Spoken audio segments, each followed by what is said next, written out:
ለዚህ ጉባኤ የታደማችሁላችሁም አባቶች፣ ወንድሞች፣ እናቶች፣ እህቶች እንደምን ዋላችሁ? እንደምን አመሻችሁ? እንደምን ሰነበታችሁ? አሜን።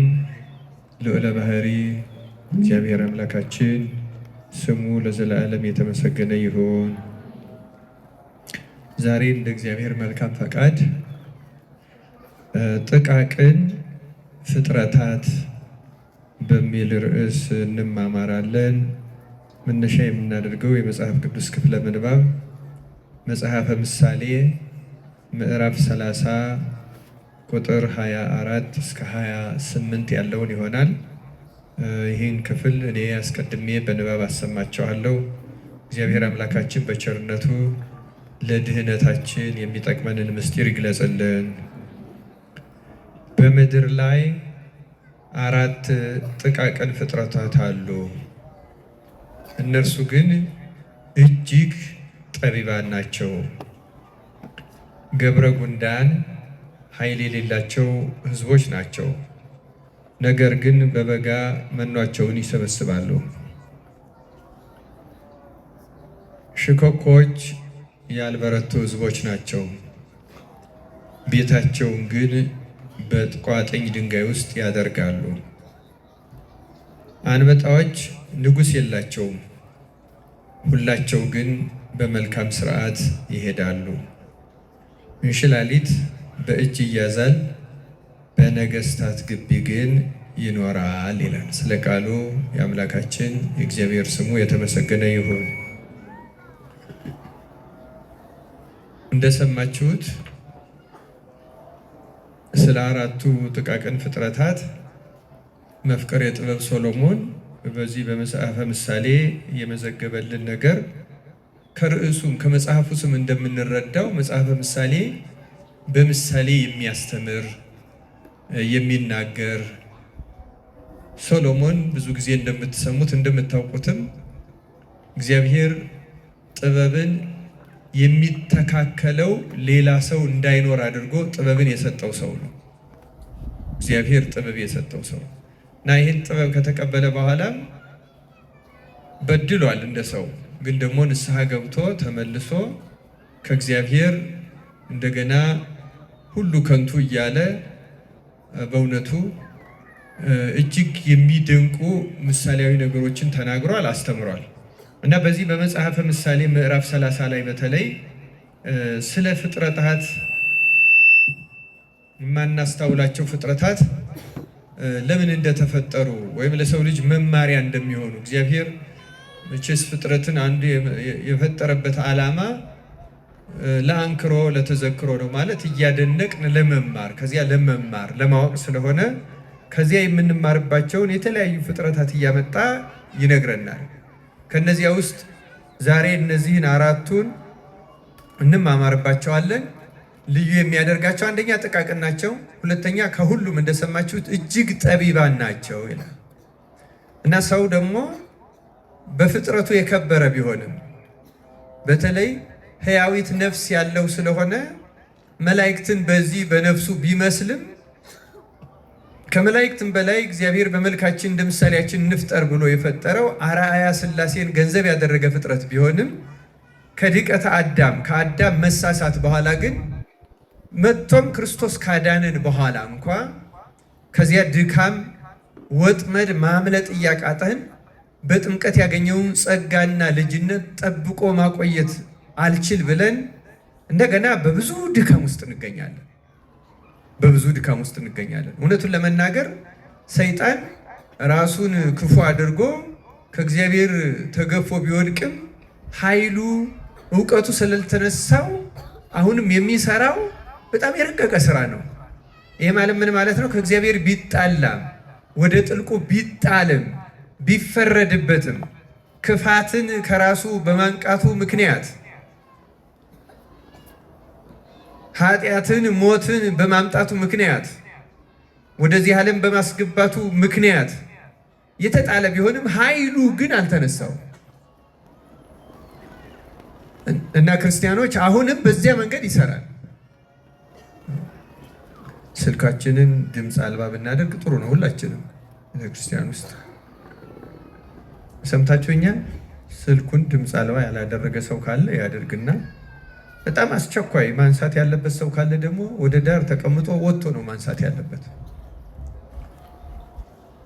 እና ሰይጣን እንኳን ከነክፋቱ ሆኖ በዚያ ኃይሉና ትጋቱ እስካሁን ይሰራል። ሰው ግን በጣም ይገርማል። የተፈጥሮውን ያህል ማስተዋል አልችል ብሎ አሁንም በብዙ ድካም ውስጥ ይገኛል። እና ይህንን ዛሬ ዕለቱ እንደምታውቁት ነገ ማን ነው የምንለው? በዓሉ ማን ነው ነገ?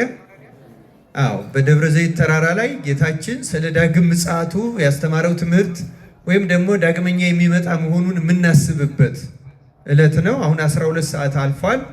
ያለፈው የመጻጉዕ ሳምንት አልቆ የደብረ ዘይት በአቆጣጠሩ ተጀምሯል እና በዚህ አገላለጹ እነዚህን አራቱን ፍጥረታትም እንደ ምሳሌ ሶሎሞን የተናገረባቸውን ዛሬ ለትምህርት ያመጣናቸው ከዚህ ጋር በተገናኘ ነው። እነዚህ አራቱ ፍጥረታት በጣም የሚገርሙ ናቸው። ይቅርታ ግግር እዚህ አካባቢ ካለ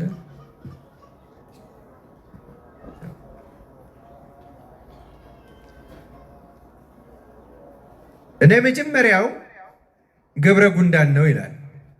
ገብረ ጉንዳን ሲነበብ እንደሰማችሁት በምድር ላይ አራት ጥቃቅን ፍጥረታት ካላቸው ውስጥ የመጀመሪያ አድርጎ ነው ያመጣው እና ገብረ ጉንዳንን ሲያብራራ ኃይል የሌላቸው ህዝቦች ናቸው ይላል። በሌላ ቋንቋ ስለ ሰዎች እንደሆነ ራሱ ምሳሌው በግልጽ ይናገራል። ህዝቦች ናቸው አብዝቶ ተናግሯል። ሰዎችን የሚመለከት ነው። ግን ደግሞ እንደዚህ አይነት ሰዎች ደግሞ ጠቢባን እንደ ገብረ ጉንዳን ይሆናሉ። ነገር ግን በበጋ መኗቸውን ያዘጋጃሉ ይላል። እንግዲህ ነገ በደብረ ዘይት ከነጅገ ጀምሮ ሳምንቱን በሙሉ የምንማረው ይህን በተመለከተ ነው እና ጌታም ተዘጋጅታችሁ ጠብቁ ነው ያለው። ገብረ ጉንዳን ለዚህ ትልቅ ምሳሌ ናት። በጣም አስገራሚ ፍጥረት ናት። ገብረ ጉንዳንን እናውቃታለን። እሷን የማያውቅ በየአካባቢው የሌለበት የለም። በጣም ትንሽ ነገር ናት። በክረምት ብትወጣ አንዲት ትንሽ ጠብጣ ልትወስዳት ትችላለች። ያን ያክል አቅም የላትም። ለዚህ ነው ኃይል የሌላቸው ወይም ደካማ ህዝቦች ናቸው የሚላቸው ጠቢቡ ሰለሞን። ለዚያ ነው ኃይል የላትም። ውሃን የምትቋቋምበት የክረምትን ጎርፍ የምታቋቋምበት ምንም ኃይል የላትም። ግን ደግሞ ጥበቧን ተጠቅማ ክረምቱን ታሸንፈዋለች። እንደምታውቁት በነገው ዕለት ከሚሰበከው ስብከት አንዱ ሽሽታችሁ መቼ እንዳይሆን ተጠንቀቁ ነው የተባለው። እስቲ ተናገሩ። መቼና መቼ? በክረምትና በሰንበት እንዳይሆን ምን አድርጉ? ተጠንቀቁ። ስለዚህ ክረምት ላይ የምንሰራበት አይደለም። ክረምት የተባለው የክርስቶስ ምጽአት ነው። ከምጽአት በኋላ ወይም ደግሞ የእያንዳንዱ ሰው ዕለተ ሞቱ ነው ምጽአቱ። ምክንያቱም ከሞቱ በኋላ በምጽአት የሚያገኘውን ፍርድ የሚያገኝበት ስለሆነ የእያንዳንዱ ሰው ሞቱ በዕለተ ምጽአት የሚጠብቀውን ፍርድ የሚጀምርበት ነው። እርግጥ እውነት ለመናገር በትምህርት እንዲያንላለን እንጂ አንድ ሰው ሲኦልንም የሚቀምሰው ገነትንም የሚቀምሰው በምድር ላይ በሕይወት እያለ ነው። ክርስቲያኖች ይህም በሕይወታችን ማረጋገጥ እንችላለን። አንድ ሰው በቀንም በሌሊትም እየባዘነ አይምሮ ረፍት አጥቶ ህሊናው ከሐሳብ ወደ ሐሳብ እየተሸጋገረ ሌሊትም እየቃዠ እየተወራጨ የተለያየ ነገር እየመጣበት እያስፈራው እየሮጠ ወይም የተለያየ ነገር እንደዚህ ሰላም አጥቶ የሚኖር ከሆነ ይህን ከመጽሐፍት ያገኘነው ነው፣ ከሊቃውንት ከአባቶቻችን የሰማነው ነው። በእርግጠኝነት አንድ ሰው የክርስቶስ ሰላም በልብ ውስጥ ስለሌለ ኑሮ በምድር ላይ የሲኦል የመሆኑ ምስክር ነው። ክርስቲያኖች በምድር ላይ ሲኦል የሚባለው ረሃብ አይደለም፣ እስራትም አይደለም፣ በሽታም አይደለም፣ ሌላ ችግርም አይደለም። በራስ ውስጥ ያለ ሰላም ማጣት ያ ሲኦል ይባላል። ክርስቲያኖች ምልክትም ነው። አንድ ሰው በክርስቶስ ሕግ ላለመመራቱ፣ በነፍስና በስጋው እርቅ ላለመፈጸሙ፣ የእግዚአብሔር መንፈስ በነፍሱ ላለማደሩ የራሱ ሰውነትና ሕሊናው ምስክር ነው። እንዲያውም አንዳንድ አባቶች በተለይ እነዚህ ጥንት 4ኛው ክፍለ ዘመን እና 6ኛው ክፍለ ዘመን ድረስ የነበሩ የገዳም አባቶች ሌሊት የምናያቸው የቅዠት አይነቶች ራሱ ይተረጉሟቸዋል። የምን ምሳሌዎች ናቸው? የምን መንፈስ ምሳሌዎች ናቸው ይላሉ። ለምሳሌ የእሳት፣ የግጭት፣ የተኩስ የእነዚህ ምሳሌዎች የምን መንፈስ ምልክቶች ናቸው እያሉ ይተረጉማቸዋል። እያንዳንዳቸው ማለት ነው ከመንፈሱ ጭምር ማለት ነው ከመንፈሱ ጭምር እና አንድ ሰው ሲኦልንም ገነትንም በምድር ላይ ነው የሚቀምሳት። ተረጋግተን የምንኖር ከሆነ የእግዚአብሔርን ቃል በአግባቡ የምንሰማ ለህሊናችን ሰላም ያለው ለመልካሙም ለክፉም የምንቀበለውን ነገር እግዚአብሔርን በማመስገን የምንቀበል የእግዚአብሔርን ሕግ የሚፈጽም ሰው ካለ መኝታው ራሱ ሰላማዊ ነው። ይህ ጥርጥር የሌለው ነው። ሰላማዊ መኝታ ነው የሚተራው። ያ ሰው አሁንም በምድር ላይ ገነትን ቀምሷታል። ለዚያ ነው በነገራችን ላይ አባታችን ሆይ ስንል በሰማያት የምትኖር ብለን ስምህ ይቀደስ ካል በኋላ ምንድን ነው ምንለው? ምን እንላለን? መንግስትህ ትምጣ። መንግስትህ ማለት እኮ በእኛ ውስጥ አድራ ትኑር ነው። መንግስተ ሰማያት በመካከላችሁ ናት ብሏል። መንግስተ ሰማያት ያለው ራሱ ክርስቶስን ብቻ አይደለም። ክርስቲያኖች ክርስቶስ መጥቶ ለሰው ልጆች የሰጠውን ነፃነት ነው። ሰዎች ከዲያብሎስ ነፃ ከወጡ በተለይ ከመሰረታውያን የኃጢአት እስራቶች ከተፈቱ እነዚህ ምን ናቸው? ስስት፣ አልጠግባይነት ወይም ሆዳምነት፣ አብዝቶ መብላት፣ መጠጣት፣ መልበስ፣ ማጌጥ፣ በምድራዊ ነገር ለመደሰትና ለመርካት መጣር፣ አጠቃላይ ሆዳምነት ነው የሚባለው። አንድ ጊዜ ስለሚበላው ምግብ ብቻ ማለት አይደለም፣ ምድራዊ ነገር ስለመጠቀም። ስለዚያ ያለን ስስትና አመለካከት፣ ሰዎች ስላላቸው ንብረት አይተን የምንቀናው መቅናት፣ ጉጉት፣ እዚህ ጋር የምንለው እነዚህ በሙሉ የሆዳምነት መገለጫዎች ናቸው። ስስት፣ ሆዳምነት ተለይተው ነው የሚነገሩ፣ ተቀራራቢዎች ናቸው። የገንዘብ ፍቅረ ነዋይ፣ ትዕቢት፣ ቁጣ፣ ዝሙት፣ ርኩሰት። ዝሙት የሚለው ያሳንሰዋል። ምክንያቱም በግብር የሚፈጸመው ብቻ አይደለም። ከዝሙት ጋር በተያያዘ ህሊናችን የሚገጥመው ስቃይ እጅግ በጣም አሰቃቂ አርካሽ ኃጢአት ነው። ዝሙት አጎስቋይ ነው። በነገራችን ላይ ዝሙትንና ለካህናት በተለይ ደግሞ ጸብን ተጣልቶ መቀደስን እኩል ነው የሚታዩት። ተጣልቶ የሚቀድስ ካህን እና በዝሙት ውስጥ ሆኖ ክርስቲያን ነኝ ብሎ የሚያስብ ሰው እኩል በእግዚአብሔርና በራሱ ፊት ትልቅ አብርሃም በእኔና በአንተ መካከል ነው ትልቅ ገደል አለ እንዳለው ትልቅ የማያገናኝ መጋረጃ፣ ጥቁር መጋረጃ ነው ያለው። ቁጣ እና ከዚህ ጋር እንደው የመጨረሻው ከባዱ የሚባለው ተስፋ መቁረጥ። በእነዚህ ኃጢአቶች ውስጥ ያለ ሰው በእርግጠኝነት በሲኦል ውስጥ ነው የሚኖረው። በእርግጠኝነት እኔ አይደለም ምለው መጽሐፍት ናቸው የሚሉት። ሲኦልን እዚህ ውስጥ ነው የምንኖረው ክርስቲያኖች። የሆነ ቀን ትመጣለች፣ እናውቃታለን። ለዚህ ነው አሁን ለምሳሌ የሆነ ሰው ሰደበን ብለን የሆነ ነገር ተደረግን ብለን ረፍት የምናጣው ስለምንቃጠል፣ የምንንገበገበው ይቅር ማለት የሚያቅተን በእነዚህ የኃጢአት እስራቶች ውስጥ ስለታሰርን ነፍሳችን ስለምትሰቃይ ነው። ረፍት ታጣለች። በነገራችን ላይ እነዚህን ኃጢአቶች ተዋግቶ እግዚአብሔርን ምሕረት ለምኖ በእርጋታ የሚኖር ሰው ደግሞ የእግዚአብሔር መንግስት በውስጡ ያለች። ለዚያ ነው ጌታ መንግስት ትምጣ በሎ ያለው። ይቺ ከኃጢአት እስራት ተፈተን በዚህ ምድር ላይ በሰላም የምንኖርባት እማታስደንቀን፣ መከራም አያስደንቀውም። ለእንደዚህ አይነት ክርስቲያን ደስታም አያስደንቀውም። በመጠን ነው የሚኖረው። ክርስቲያኖች ይችን የእግዚአብሔር መንግስት ውስጥ የመኖር ህይወት እንድናገኝ እግዚአብሔር በቸርነቱ ይርዳን። እውነቱ እግዚአብሔር ይረዳናል። እኛንን እንዲያውም ያልረዳ ነው ንስሐ ባለመግባት፣ ከልብ ይቅር ባለማለት፣ እንደሚገባ በእግዚአብሔር ቃል ባለመመላለስ እና ክርስቲያኖች ተመልከቱ፣ ክረምት የተባለው ይህ ምጽአት ነው፣ ሞታችን ነው፣ ሲኦል ነው ሲባል ሩቅ አይደለም ነው ጉዳዩ። ሩቅ አይደለም። አሁን በህይወታችን የምንኖረው አብዛኛው ሰዎች እኔ አሁን ምልክቱን ብናገር አንዳንድ ጊዜ በዚህ አሁን በቴሌቪዥን ስለ በሽታ ሲነገር ወይም በመጽሔት ወይም በኢንተርኔት ተጽፎ ስናነብ የሆነ በሽታ እንዲህ ያህል ምልክት አለው፣ እንዲህ ያህል ምልክት አለው፣ እንዲህ ያህል ምልክት አለው ሲባል እኛ ውስጥ ያ በሽታ ያለብን የሚመስለን ጊዜ አለ አይደለም እንዴ? ምክንያቱም ቢያንስ የተወሰኑት ምልክቶች ስለምናያቸው።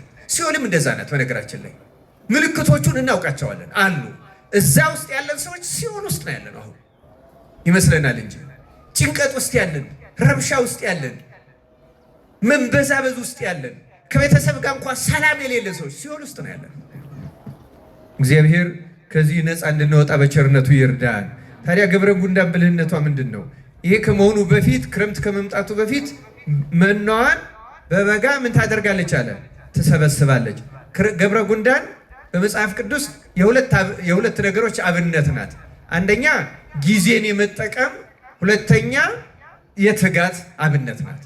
ለዚያ ነው በክረምት በበጋ መናዋን ትሰበስባለች ማለት መቼ ምን ማድረግ እንዳለባት ታውቃለች። ጌታም በእውነቱ ይህን በተመለከተ ሲያስተምረን እንደው በብዙ መንገድ ይህን የመሰለ ነገር ተናግሮናል። መጀመሪያ ስለ ገብረ ጉንዳን አንድ ተጨማሪ ከሶሎሞን ጥቅስ ላንብብላችሁ። መጽሐፈ ምሳሌ ምዕራፍ 6 ቁጥር 6 ላይ አንተ ታካች ወደ ገብረ ጉንዳን ሂድ፣ መንገዷንም ተመልክተህ ጠቢብ ሁን ይላል። መንገዷን ተመልክተህ ምን ሆን አለን? ጠቢብ እንድንሆን አምላካችን እግዚአብሔር ይርዳል። ገብረ ጉንዳን በጣም ጠቢብ ናት። በጣም ጠቢብ ናት። ሰዓቷን ታውቃለች። ምን ማድረግ እንዳለባት ታውቃለች። አንድን ከባድ ነገር እንኳን እንዴት መሸከም እንዳለባት ገብረ ጉንዳን ታውቃለች። እና ክርስቲያኖች ገብረ ጉንዳን መንገዷን ተመልክተን ልንማርባት። አሁን ደብረ ዘይት ነው ስንል እንደተለየ ነገር አድርገን አይደለም መውሰድ ያለብን። ሁልጊዜም ሞታችንን ማሰብ አለብን። ሁልጊዜም የምንኖርበትን ሕይወት ማሰብ አለብን። መቼ እንደምንጠራ አናውቅም። ከተጠራም በኋላ ደግሞ ነቢዩ ዳዊት በሲኦል የሚያመሰግንህ ማን ነው እንዳለ በሲኦል ንስሐ የሚገባ የለም። በሲኦል እግዚአብሔርን የሚያመሰግን የለም። በሲኦል የሚመጸውት የለም። በሲኦል የሚያመልክ የለም። በሲኦል የሚሰግድ የለም። በሲኦል የሚያለቅስ ብቻ ነው ያለው። አሁን በምድርም ላይ የምናለቅሰው ምሬት ብቻ። ለምሳሌ አሁን ምልክቶቹን ስንል ትንሽ ምልክቶቹን አንዳንዶቹ ምልክቶች ጨምር አድርጌ መናገር እችላለሁ።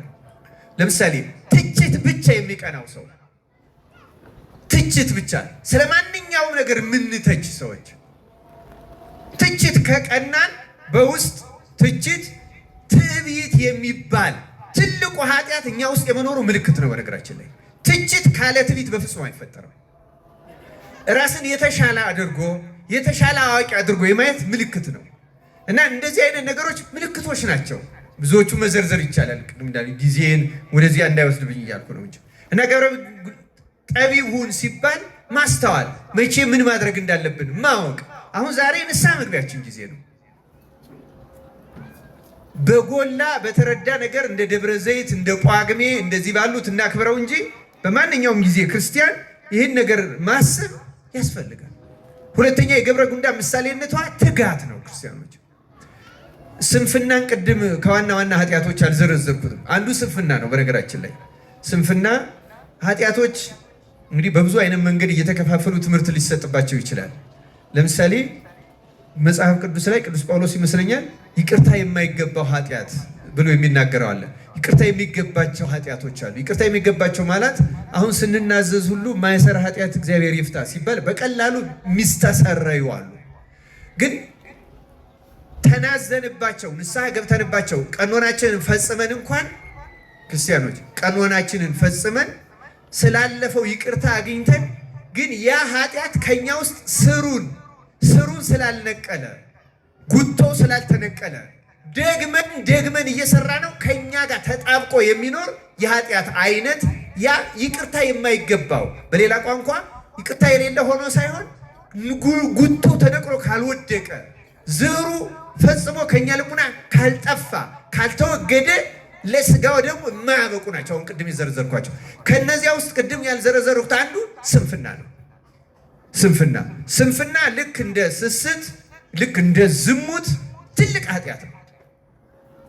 መንፈሱም በጣም ከባድ ነው። ለምሳሌ የስንፍና መንፈስ የቀትር ጋኔን ይባላል። መዝሙር 90 ላይ ያለው ከቀትር ጋኔን አትፈራም ይላል። ለምሳሌ ዘይሃድር በረድኤተ ልዑል ወይነብር ውስጥ ጽላሎቱ አምላክ ሰባይ ይብሎ ለእግዚአብሔር ምስካዬ ወጽሆናይ አንተ በእግዚአብሔር ጥላ የሚያድር እግዚአብሔርን በማመስገን በሕጉ የሚኖር ሰው እግዚአብሔርን መታመኛ የሚለው እንዲህ ያለው ሰው ከክፎች መናፍስት የተጠበቀ መዝሙር 90 በዝርዝር ነው የሚያስረዳ። በአማርኛው መዝሙር 90 ከነዚያ ውስጥ አንዱ ከቀትር ጋኔን አትፈራም ይላል። ከምን አትፈራም?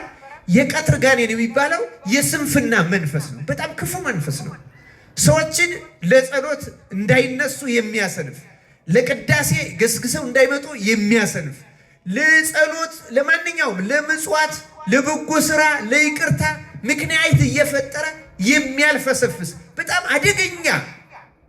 አሁን ዛሬ የምንሰራው ነገር ነገ ነው የሚያሰኝ። በነገራችን ላይ በቃ ነገ አደርገዋለሁ፣ በቃ የሚቀጥለው ሳምንት፣ በቃ የዛሬ ወር፣ በጣም የሚያዘናጋ በጣም ክፉ መንፈስ ነው። ይሄ መንፈስ የቀትር ጋኔን የተባለ የስንፍና መንፈስ እሱ ነው ይላሉ እነ ወግሪስ የተባለ ገዳማዊ አባት። ክርስቲያኖች ከዚህ መንፈስ እግዚአብሔር አምላካችን በቸርነቱ ይጠብቀን። ገብረ ጉንዳን የዚህ ተቃራኒ ናት። ገብረ ጉንዳን ትጋት ነው ያላት። ጌታም ወደ ፈተና እንዳትገቡ ትጉና ጸልዩ። ወደ ፈተና እንዳትገቡ ምን አድርጉ አለ? ትጉ። ትጋት በጣም አስፈላጊ ነው ክርስቲያኖች። ብዙ ጊዜ አሁን እንደዚህ ቤተክርስቲያን ውስጥ ገብተን የእግዚአብሔርን ቃል ስንማር እና የእግዚአብሔር ቃል ነፍሳችንን ሲመረምርና ኃጢአታችንን አጉልቶ ሲያሳየን ቸርነቱን በተለይ ጠባቂ መላካችን ደግሞ ሲረዳን የእግዚአብሔር ጠባቂ የተመደበልን ጠባቂ መላክ ሲረዳን አንድ ሰው እግዚአብሔር ሲረዳው ቁልጭ ብሎ የሚታየው የራሱ ኃጢአት ነው። የሰው ኃጢአት አያይ። ሰይጣን የቀረበው ሰው ደግሞ የሰው ኃጢአት ነው የሚታየው። እየተማረ እንኳን ይሄ ለነገሌ ነው ያ ለነገሊት ነው እያለ ነው የሚኖረው። በነገራችን ላይ መልአኩ የጠባቂ መልአኩ የቀረበው እግዚአብሔር መንፈስ ቅዱስ የረዳው ሰው የራሱ ኃጢአት ነው የሚታየው። ግን ደግሞ ሰይጣን ምን ያደርጋል መሰላችሁ? ከዚህ በኋላ እንዲህ አደርጋለሁ እንላለን፣ መልካሙን ነገር፣ መጥፎውን ደግሞ እንዲህ አናደርግም የሚል ስሜት ያድርብናል። የመወሰን መንፈስ በውስጣችን ይፈጠራል። ግን እንደወጣን የሚያዘናጋን የስንፍና መንፈስ ነው። በቃ አደርገዋለሁ ግን በዚህ ቀን ነው የሚለን። ነገ በጣም አደገኛው በመንፈሳዊ ሕይወት ውስጥ ዛሬ ማድረግ የምንችለው ነገ እንደማለት አደገኛ። ይህን የሚያሰኘው መንፈስ ነው የስንፍና መንፈስ የሚባለው። የቀትር ጋኔን የሚባለው ይሄ ጋኔን ነው። እግዚአብሔር ከዚህ ነፃ ያውጣን። ክርስቲያኖች መቼስ አወቅነውም አላወቅነውም በብዙ ኃጢአቶች የታሰርን ነን። አሁን ይሄ የተቀመጣችሁበት መሬት ዛሬ በጋ ስለሆነ ሳር ምናምን የለውም። ዝናብ ጠብ ሲል ምንድን ነው የሚያደርገው? ያበቅላል አያበቅልም? ሰውነታችን ማለት እንደዚያ ነው። በነገራችን ላይ አሁን ቃል እግዚአብሔር ስንሰማ ንስሐ ስንገባ ቀኖና ሲሰጠን ኃጢአቱ እንደዚህ የደረቀ ነው የሚመስለን። ግን ከስር አለ ዘሩ አለ ስላለ ነው የሚበቅለው። ክርስቲያኖች ጨርሶ ስላልሞተ ማለት ነው። ይሄ ነው ጨርሶ የማይሞት ኃጢአት። በግዕዝ አነጋገር ጾር ይባላል። እስቲ ጾር በሉ።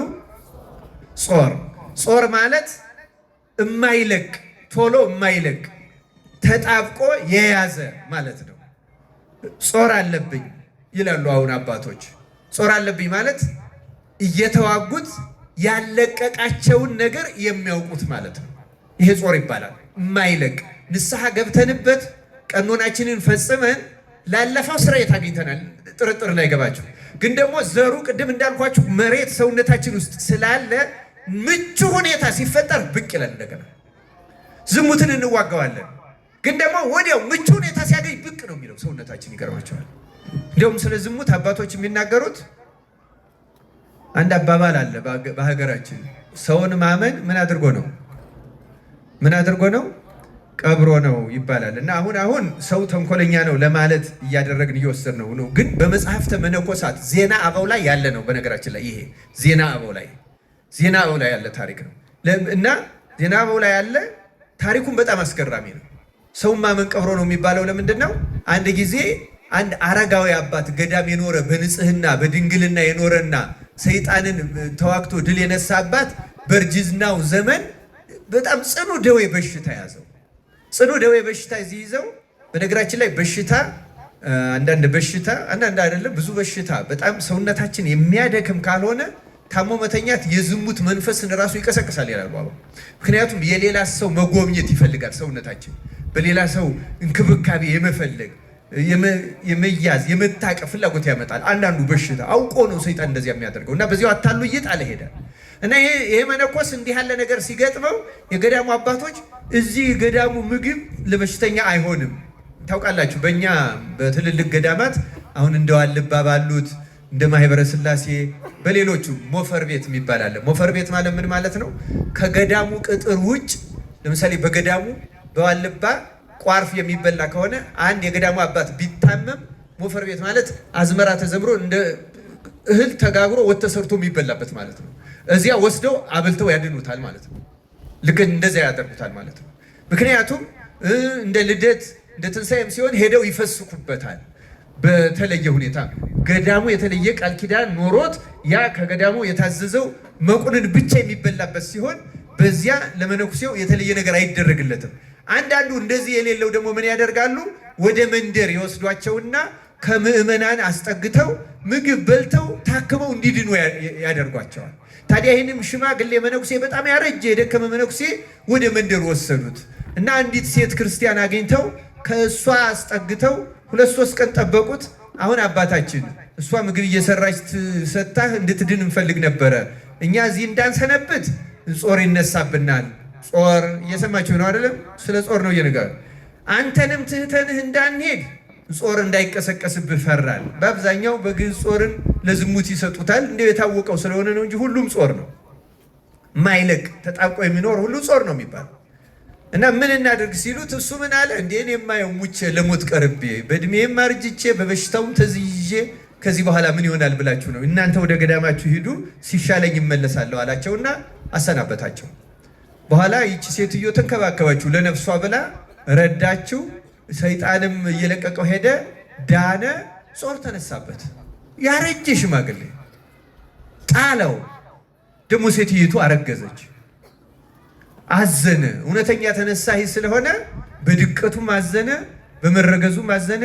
እስከምትወልድ ጠብቆ ልጁ ከተወለደ ክርስትና ከተነሳ በኋላ ልጁን ሽኮኮ ብሎ ወደ ገዳሙ ተመለሰ። ወደ ገዳሙ ተመልሶ ንስሐ ሲገባ ምንድን ነው ያደረገ? የወለደውን ልጅ ተሸክሞ ይኸው ያ ሞቷል ያልኳችሁ ያ የሞተው ሰው ድኖ እዩት ተመልከቱት እያለ ልጁን ራሱ አድርጎ በገዳሙ አባቶች እየዞረ ንስሐ ገባ። የዛ ጊዜ ነው ለካስ ሰውን ማመን ቀብሮ ነው። ሞቷል እኮ ሰውየው፣ ግን ስላልተቀበረ ተነሳ፣ ዳነ፣ ለድቀት ደረሰ።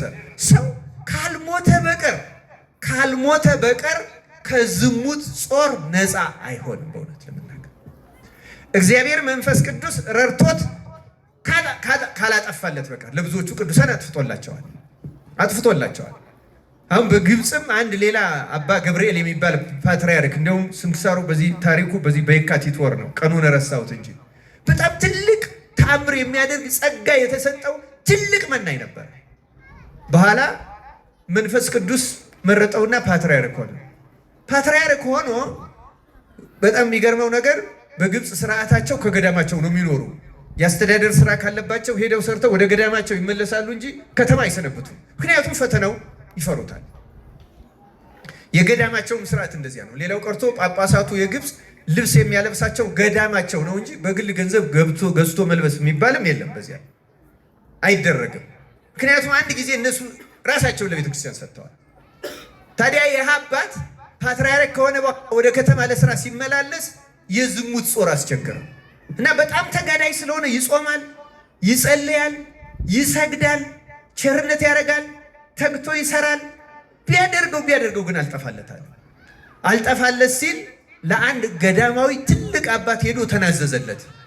እንደኔ እናንተም ብላችሁ መንፈስ ቅዱስም ብሎ ተወስጄ በዚያ ኃላፊነት ተሾሙ፣ ግን ወደ ከተማ መውጣት መግባት ከጀመርኩ በኋላ የጾር አልጠፋልኝ አለ።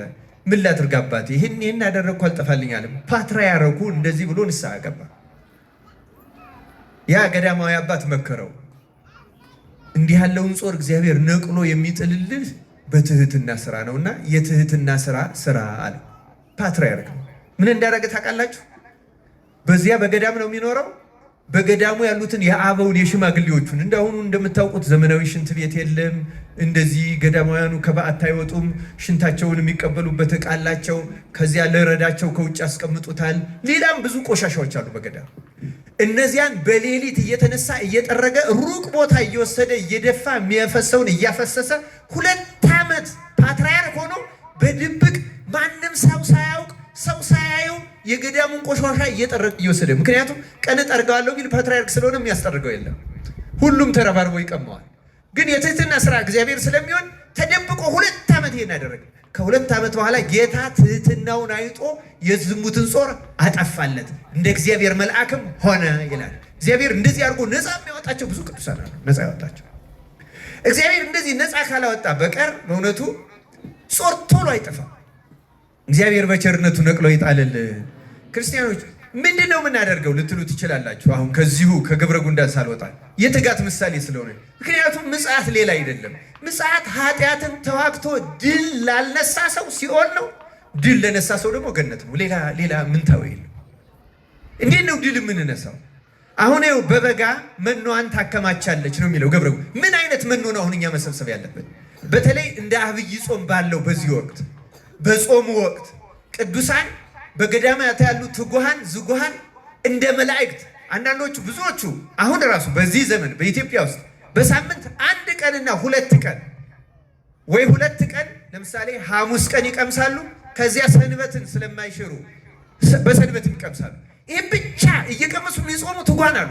በኢትዮጵያ ውስጥ አሉ። በዚህ ጊዜ በዚህ ዘመን ቅዱሳን የሌሉበት ዘመንና የማይኖሩበት ዘመን የለም። ክርስቲያኖች እንደዚህ ባለ ጊዜ እኛ ደግሞ ትንሽ ብንተጋ እግዚአብሔርን በእነሱ ጸሎትና ድካምን ብንማጸነው ይልቁንም ድል ነሾች በሆኑ በባህሪያችን መመኪያ በንጽሕት ቅድስት ድንግል ማርያም በቅዱሳን መላእክት ደማቸውን በማፍሰሳቸው ምክንያት ልመናቸው በማይከለከለው በሰማዕታት ብንማልደው አሁን ስንቃችንን እንሰበስባለን፣ ምሕረት እናገኛለን፣ ብዙ በሽታ ድል ይነሳል። ክርስቲያኖች አብይ ጾም እንደ ገብረ ጉንዳን መንፈሳዊ ነገር የምንሰበስብበትና ጠላታችንን አልሸነፍ ያለንን ኃጢአት ነቅለን የምንጥልበት ወቅት መሆን አለበት። ክርስቲያኖች የቀደሙ ምሳሌ ልጨርሰው። ለምሳሌ ይሄ የሚለመልመውን አንድ ሰው ጾራችንን እንዴት ነው የምንነቅል ካለ አንድ አባት ምን ይላል?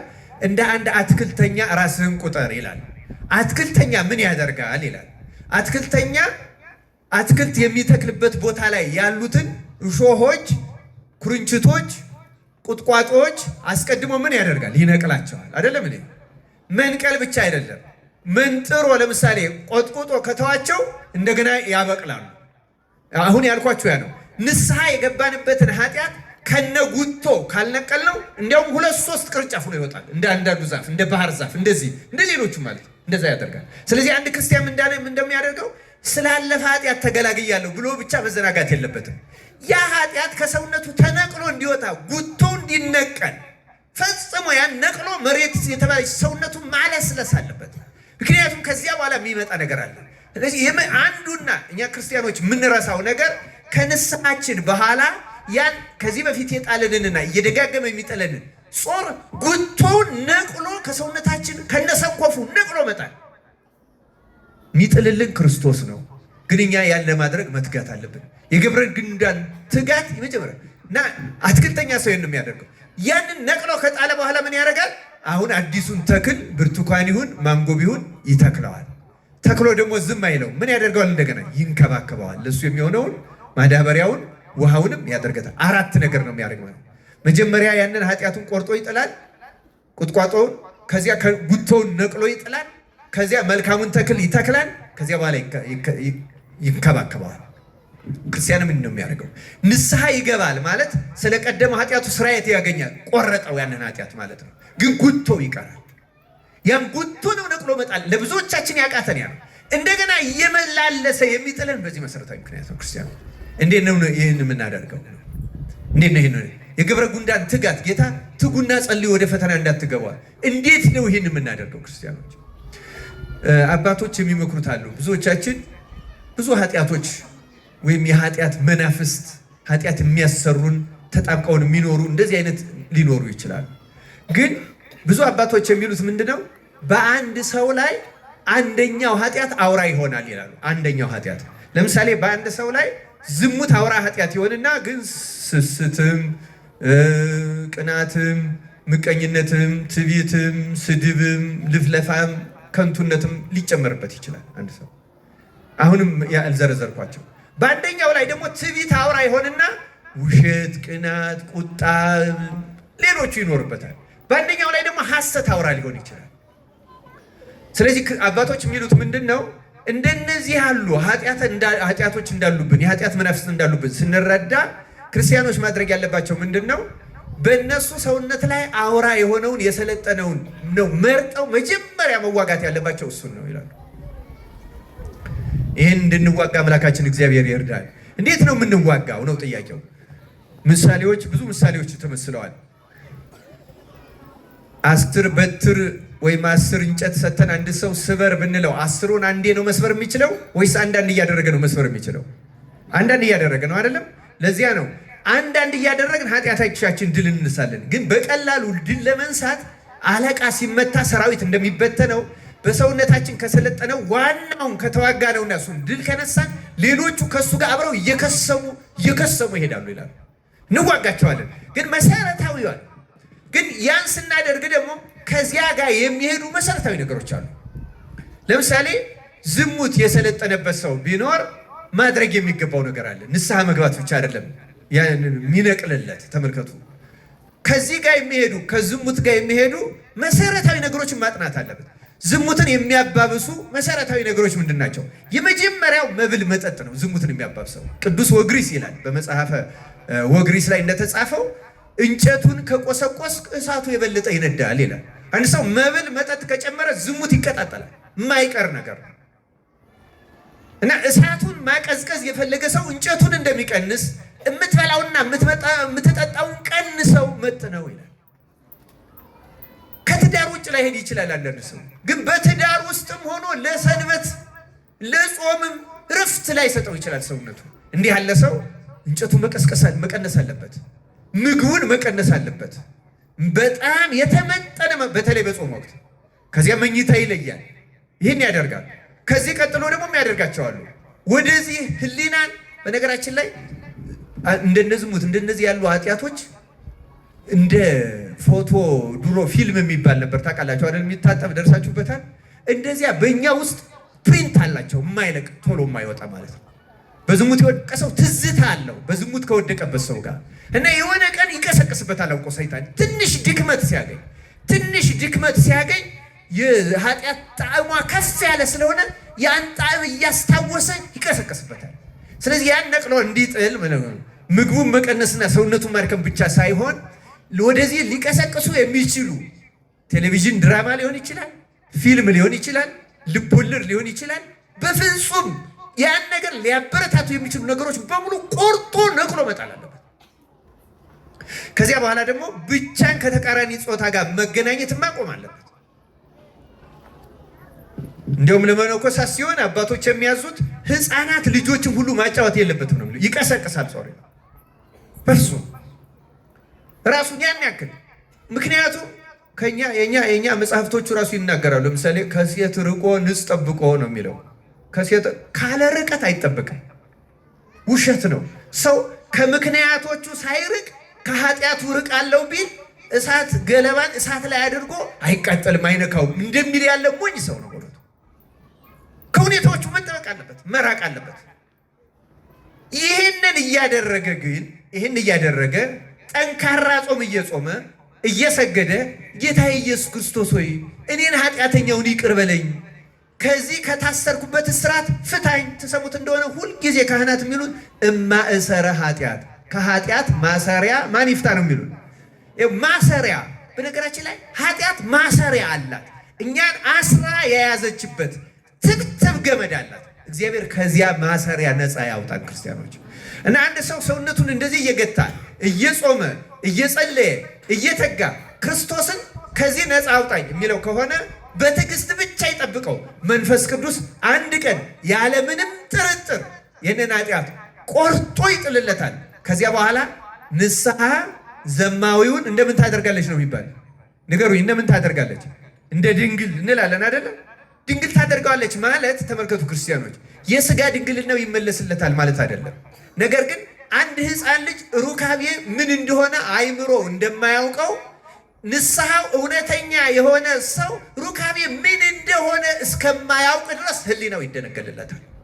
ያ ማለት ጉቶው ያ የዝሙት ስሜት ተነቅሎ ወጣ ሻረ ማለት ነው። ያኔ ነው ድል ተነሳ የሚባለው። ከዚያ ውጭ ድል ነሳ ነው ማለት አይቻልም ክርስቲያኖች። እንዲህ አድርገን ድል እንድነሳው ጠላታችን እግዚአብሔር ይርዳን። ይሄ የሚሳካው በምንድን ነው ካላችሁ፣ በትጋት መልሱልኝ። በምንድን ነው የሚሳካው? ገብረ ጉንዳን ከገብረ ጉንዳን ተማሩ ነው የተባለው። አንተ ሰው ወደ ገብረ ጉንዳን ሂድና ከእርሷ ጥበብን ተማር አይደለም የተባለው? ገብረ ጉንዳን ትጉ ናት። ክርስቲያን ትጉ ነው የሚሆነው ስለ ኃጢአቱ። የክርስቲያን ዋናው ትጋት ኃጢአቱን ነቅሎ ለመጣል በቀን በሌሊት በእግዚአብሔር ፊት ማልቀስ፣ በድንግል ማርያም ፊት ማልቀስ፣ አማልጅኝ። ታውቃላችሁ መቅደስ ውስጥ ገብታችሁ ስታስቀድሱ መቅደስ ውስጥ ያለው ስዕል የማን ስዕል ነው? መንበሩ ላይ ያለው ስዕል የማን ስዕል ነው? በኦርቶዶክስ ትውፊት መሰረት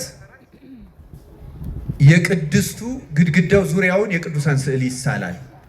ያን የምናደርገው ለምንድን ነው? በቅዳሴ ጊዜ በገባሬ ሰናይ ቄስ በኩል ራሱ ኢየሱስ ክርስቶስ ሊቀ ካህናት ሆኖ ራሱ ካህኑ እንደሚለው ወረስዮ እንደሚለው ወሚጦ እንደሚለው ወባረክ እንደሚለው የሚያደርገው ገባሪው ክርስቶስ ነው። ገባሪው ምክንያቱም የአዲስ ኪዳን አማናዊ ሊቀ ካህናት ኢየሱስ ክርስቶስ ስለሆነ ገባሪው ክርስቶስ ነው። ገባሪው ማለት ህብስቱን ወይን አድርጎ የሚለውጠው ማን ነው? ክርስቶስ ነው። መንፈስ ቅዱስ ወይም የሥላሴ አንድነት ስራ ነው። ግን በሊቀ ካህናትነት ክርስቶስ ነው እና ክርስቶስ በሚሰየምበት ጊዜ ከመቤታችን ጀምሮ ቅዱሳን በሙሉ ይገኛሉ እና እኛ ደግሞ በቤተ ክርስቲያን ተገኝተን ነቅተን ተግተን ሳናዋራ ልቡናችንን ሳናባክን የምንጸልይ ከሆነ አሁን በአራተኛውም ነጥብ አነሳዋለሁ። በዚያ ጊዜ ቅድስት ቤተ ክርስቲያን የምትባለው የዚህ ስብስብ አንድነት ናት። የማን? የሊቀ ካህናት ኢየሱስ ክርስቶስ፣ የንጽሕት ድንግል ማርያም፣ ድል የነሱ ጻድቃንና የመላእክት። ለዚያ ነው መልክአ ቁርባን ላይ ሰላም ለኪ ብለን ሰላም ለክሙ ጻድቃን ወሰማዕት ላይ ረፍክሙ በሃይማኖት። በዚህ ደግሞ በዕለቱ የመታሰቢያ ያላቸውም ሰላም ለክሙ ጻድቃን ዛቲ ዕለት ኩልክሙ እድዋንስ በባስማትክሙ የምንላቸው በዕለቱ መታሰቢያ የተደረገላቸው ደግሞ በዕለቱ ተገኝተው የተለየ ምልጃ ያማልዳሉ። የዚህ የቅዱሳን ህብረት ናት። ስለዚህ የዚህች አንድነት ስለሆነች የመቅደሱ ውጩ በቅዱሳን ስዕል ይከበባል። ክርስትና የሕያዋን በዚህ ያለን የተነሳ ሀያን ኃጥአንና ድል የነሱ ጻድቃን የመላእክት ህብረት ናት። የመቅደሱ ዋናው ሳንቃ ቀኝና ግራ ላይ የቅዱስ ሚካኤልና የቅዱስ ገብርኤል ይቀረጻል። ከጥንት ጀምሮ ያለ የትውፊት ነው። ለምን? ከመጀመሪያ በሰማይ ሳጥናኤልን ድል የነሱትና የመጀመሪያዎቹ አቀብተ እምነት እነሱ ስለሆነ ሃይማኖትን የጠበቁ ስለሆኑ መቅደሱ ደግሞ የእውነተኛ ሃይማኖት መገለጫ ስለሆነ የመቅደሱ በር ላይ የዋናው በር ወደ ምዕራብ ያለው የዚያ በር ሳንቃው ላይ የሚቀረጹት ሚካኤልና ገብርኤል ብቻ ናቸው። ሌላ ይቀረጽ። ውስጥ ያለችው ግን እመቤታችን ብቻ ናት። የመቅደስ አሁን አንዳንዶቹ ገንዘብም ስላላቸው ያስላሉ እንጂ አይሳሉም። ለምን? ውስጡ ቅድስተ ቅዱሳኗ ክርስቶስ ብቻ የገባባት አንደኛዋ መስቀል መሰዊያው የመስቀል ምሳሌ ነው። ስለዚህ በዚያ ማንም አይሳለም። እመቤታችን ግን ሁለተኛዋ ቅድስተ ቅዱሳን እሷ ናት። ከእርሷ ስለሆነ የሐዲስ ኪዳን ኪሩቤል ስለሆነች ብቻ ሳይሆን ከእሷ ነው ሳይሆነው እና ጌታ አባ ሕርያቆስ እንዳለው ምስራቅንና ምዕራብን ሰሜንና ደቡብን አያ አሻተተ እንዳንቺ ያለ አላገኘም ስለተባለ እመቤታችን በኦርቶዶክሳውያን አምልኮ ውስጥ የመጨረሻው መካከል የመቅደሱ መካከል የመሰዊያው ላይ ብቸኛ የምትቀመጠው እመቤታችን እሷን አይተህ ተመልክተህ ማረን ለማለት ነው። ማንን አይተህ ማረን ለማለት ነው? እኛ የሚታይ ምንም ነገር የለን፣ ምግባር የለን፣ ሃይማኖታችን ጎደሎ ብዙ ድካም ያለ፣ እሷን አይተህ ግን ማረን። በማንኛውም ጊዜ ክርስቲያኑ እሷን አይተህ ማረን በሉት። በእውነቱ እሷን አይቶ ይምረናል። እሷ ናት መመኪያችን ክርስቲያኖች።